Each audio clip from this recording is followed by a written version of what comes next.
Friends எல்லாரும் எப்படி இருக்கிறீங்க? எல்லாரும் நல்லா சுகமா இருக்கிறீங்களா? எல்லாரும் இந்த வீடியோ பார்த்து என்ஜாய் பண்றீங்களா?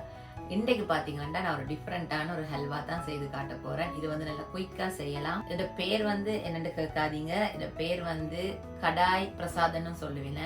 அதோட பாத்தீங்கன்னா இது வந்து ஆட்டால செய்யற ஒரு ஹல்வா தான். அதாவது நீங்க சப்பாத்தி எல்லாம் சொல்லுவீங்கம்மா இருக்கு தானே, அதுல வந்து செய்யற ஒரு ஹல்வா. நல்ல குயிக்கா, நல்ல டேஸ்டியா, நல்ல ஈஸியா செய்யலாம். அதை எப்படி செய்யறேன்னு சொல்லி இப்ப நான் உங்களுக்கு காட்டுறேன். அதுக்கு அதுக்கு என்னென்ன தேவைன்னு சொல்லி நாங்க இப்ப பாப்போம். ஓடியாங்கோ. இப்ப பாத்தீங்கன்னா இந்த ஹல்வா செய்யறதுக்கு நான் முதல்ல எடுத்திருக்கிறது இந்த ஆட்டாமா, அதாவது வீட் ஃபிளார். எல்லாருக்குமே தெரிஞ்சிருக்கும் இந்த ஆட்டாமால தான் நீங்க சப்பாத்தி இதெல்லாம் செய்வீங்க.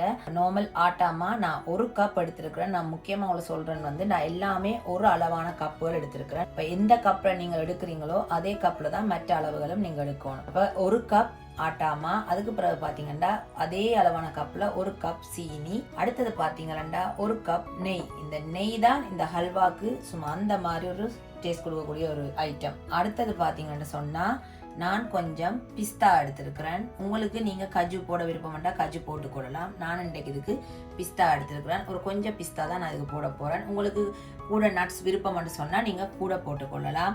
அதுக்கு பிறகு நான் இன்றைக்கு ஏலக்காய் பவுடர் பாவிக்க இல்லை. அதுக்கு பதிலாக நான் இன்றைக்கு பாவிக்க போறது கருவா தூள், அதாவது கருவா பட்டை எடுத்து பவுடர் பண்ணி நீங்களும் செய்து கொள்ளலாம். இல்லாட்டி கருவா தூள் வந்து கடையிலையும் ரெடியா விற்குது, நீங்க அதுல எடுத்துக்கொள்ளலாம். அதுல நான் இந்த கையால ஒரு 2 பிஞ்ச் அளவு நான் எடுத்திருக்கிறேன். அதுக்கு பிறகு நான் எந்த கப் பாவிச்சு நான் இந்த மா எடுத்தனோ அதே கப்பால 2 கப் அளவுக்கு தண்ணி. இப்ப இவ்வளவு தான் இந்த ஹல்வா செய்யறதுக்கு தேவையான பொருள். இப்ப அடுத்ததா இந்த ஹல்வாவை நாங்க எப்படி குயிக்கா ரெடி பண்றோம்னு சொல்லி இப்ப பார்ப்போம். இப்ப பாத்தீங்கன்னா இந்த ஹல்வாக்குன்றதுக்கு நான் வந்து இந்த நான்ஸ்டிக் சட்டி தான் எடுத்திருப்பேன். இந்த சட்டி வந்து நான் அடுப்புல வச்சு அடுப்பு ஒன் பண்ணிட்டேன். இப்ப சட்டி நல்ல சாதாரண ஒரு சூட்ல இருக்கு. இப்ப இந்த சூட்ல நான் இந்த எடுத்து வச்சிருக்கிற இந்த நெய்யை இதுக்குள்ள விட போறேன். இப்ப இந்த நெய் வந்து பாத்தீங்களா உருகிட்டுது. இப்ப இந்த டைம்ல நான் இந்த எடுத்து வச்சிருக்கிற இந்த ஆட்டா மாவை இதுக்குள்ள போட்டு நான் வறுத்தெடுக்க போறேன். அடுப்பை வந்து ஒரு அளவான மீடியத்திலேயே வச்சுக்கொள்ளுங்க, நல்லா கூட்டி விட்டுறாதீங்க. அதுக்கப்புறம் என்ன நடக்கணும்னு சொன்னால் இந்த மா வந்து நல்ல சீக்கிரமா அடிப்பிடிக்க ஆரம்பிச்சிடும். அதுபடியா கொஞ்சம் நீங்க ஒரு மீடியமான ஒரு சூட்ல வச்சிருந்தா தான் எல்லாம் ஒரே அளவுக்கு நல்ல வடிவா இது வறுபட்டு வரும். இந்த நெய்யிலேயே இதை நல்லா நாங்க வறுத்தெடுக்கணும். இந்த மா வந்து இந்த நெய்யில் அப்படி வறுபடைக்க ஒரு கலர் மாறி கொண்டு வரும். ஒரு நல்ல ஒரு டார்க்கான ஒரு ப்ரௌன் கலருக்கு இது வரும். அது வரைக்கும் இதை நல்லா நாங்கள் இந்த நெய்யில நல்லா வறுபட விடுவோம்.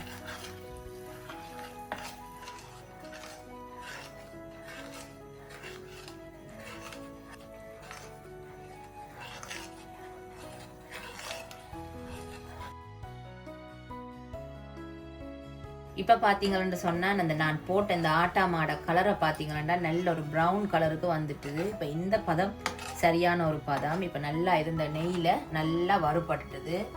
இப்ப அடுத்ததா நான் எடுத்து வச்சிருக்கிறேன் இந்த சீனியை இதுக்குள்ள போட போறேன். போட்டு இதை நல்லா நாங்க ஒரு கிளறுவோம். இந்த சீனி எல்லாம் இந்த மாவோட கலப்படுற மாதிரி. அடுப்பை எப்பவுமே நல்லா குறைச்சி வச்சுக்கொள்ளுங்க.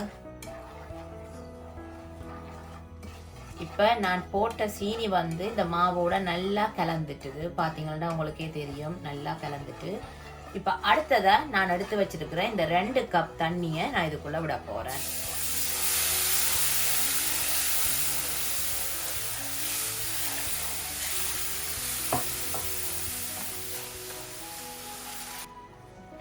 இப்ப தண்ணி விட்டதும் இதை நீங்க கைவிடாம கிளறி கொண்டே இருங்க. ஏனென்றா இது நேரம் ஆக ஆக இறுகி கொண்டு வரும். அப்ப அதனால நீங்க கைவிடாம இதை கிளறி கொண்டே இருக்கணும். நீங்க அப்படியே கிளறாம விட்டீங்கன்னு சொன்னா அப்படி துண்டு துண்டா வந்துடும். அப்ப அது நல்லா இருக்காது. அப்படி நீங்க கிளறி கொண்டே இருக்கோம். நாங்க தொதலுக்கு எல்லாம் அப்படி கிளறுவோமோ அப்படி இதை நாங்க கிளறி கொண்டு இருக்கோம்.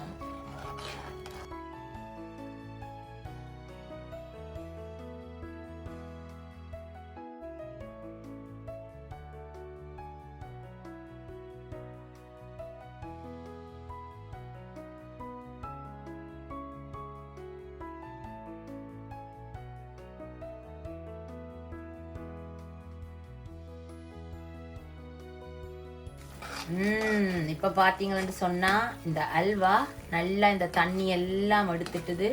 அந்த மாதிரி நான் விட்ட நெய்யெல்லாம் பாருங்க பிரிய தொடங்கிட்டுது. இப்போ இந்த டைமில் நான் என்ன செய்ய போகிறேன்னு சொன்னால், நான் எடுத்து வச்சிருக்கிற இந்த பிஸ்தா பருப்பை நான் இதுக்குள்ளே போட போகிறேன். அதே போல் நான் எடுத்து வச்சிருக்கிற இந்த 2 சிட்டிகை இந்த கருவாத்தூளை நான் இதுக்குள்ளே போட போகிறேன். இப்போ இதை நான் நல்லா கலந்து விட போகிறேன். பார்த்தீங்களா, இவ்வளோ குயிக்காக ஒரு சுவையான ஹல்வா ரெடி ஆகி கொண்டு இருக்குது. இதுக்கு நிறைய டைமே எடுக்காது. அந்த மாதிரி குயிக்காக ரெடி பண்ணி கொள்ளலாம்.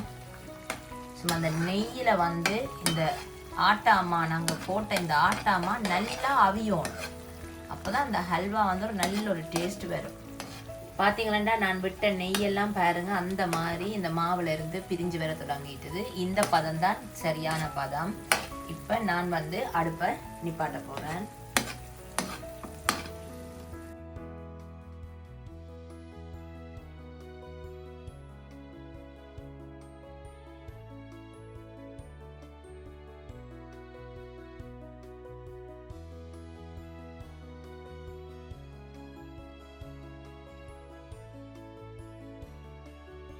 இப்போ பார்த்தீங்களா, நான் இந்த அல்வாவை வந்து நீங்கள் எந்த பாத்திரத்தில் போட்டாலும் உங்களோட விருப்பம். அதாவது நீங்கள் ஒரு சதுர ரேயில் போட்டு அதை நல்லா மட்டப்படுத்தி ஆற வச்சு துண்டும் போடலாம். இல்லாட்டி இந்த மாதிரி ஒரு டிஷ் எடுத்து நீங்கள் அதில் போட்டுட்டு இதை நல்லா ஒரு மட்டப்படுத்தி விட்டால் நல்ல ஒரு ஷேப்பாக வரும். அப்படி நீங்கள் செய்யக்கில் வந்து இந்த சைட்டில் பார்த்தீங்கன்னா நாங்கள் விட்ட நெய் எல்லாம் வந்திருக்கு. அதை நீங்கள் முடிஞ்ச அளவு ஒரு கரண்டியால் அதை எடுக்க பாருங்கள்.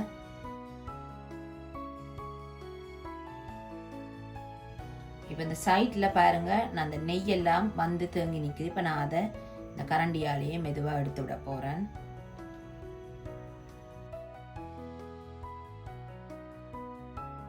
இப்போ பார்த்தீங்கன்னா நான் இந்த அல்வா டிஷ் என்ன செய்ய போகிறேன்னு சொன்னால், ஒரு பிளேட்டில் அப்படியே கவிட்டு போட போகிறேன்.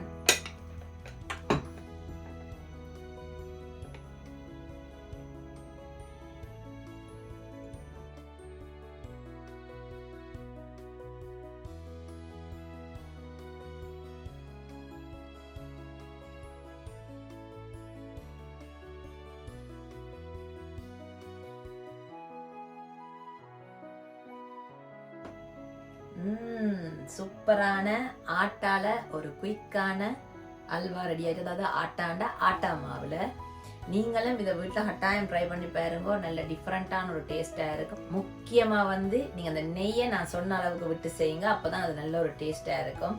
இப்போ இந்த ஆட்டா மா ஹல்வா அப்படிதான் நான் டேஸ்ட் பண்ணி பார்க்க போகிறேன்.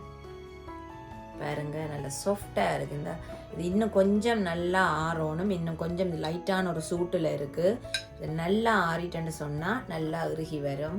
நீங்கள் நல்லா வெட்டி சாப்பிட நல்ல டேஸ்டாக இருக்கும். இப்போ எப்படி இருக்கான்னு நான் சாப்பிட்டு பார்க்க போகிறேன்.